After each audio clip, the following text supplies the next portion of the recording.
You say I make you nervous, a tragedy, I'm a beautiful disaster, a reckoning, you wonder how I got this way.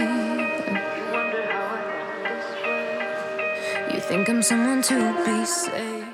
With design code E26, this legendary mid-engine cars that was produced by the German car manufacturer in between 1978 and 1981 in less than 500 instances still had Italian origins.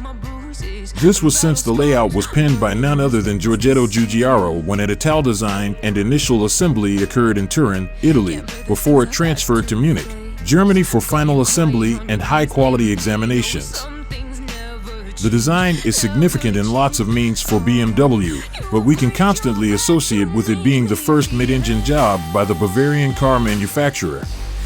The truth that the second manufacturing mid-engined one is the departed i8 hybrid sports car is fairly irrelevant, as it was never ever planned to be its spiritual follower like the 2008 BMW M1 tribute idea that celebrated its 30th anniversary.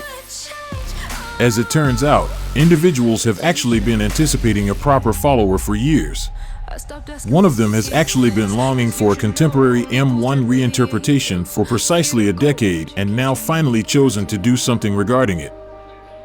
And considering that the Pixel Master can conveniently be viewed as a large sports car follower if they are cool, streamlined, and do kidneys, there was nothing else method of making the digital M1 for the model year 2025 than with normal-sized kidneys and a louvered back. Do you see now, BMW developers, just how easy it would be to support the heritage and still present the design in question as something originating from the future? They're so delicate and so mundane, and they keep coming like a moth to a flame. Oh, some things never change, never change.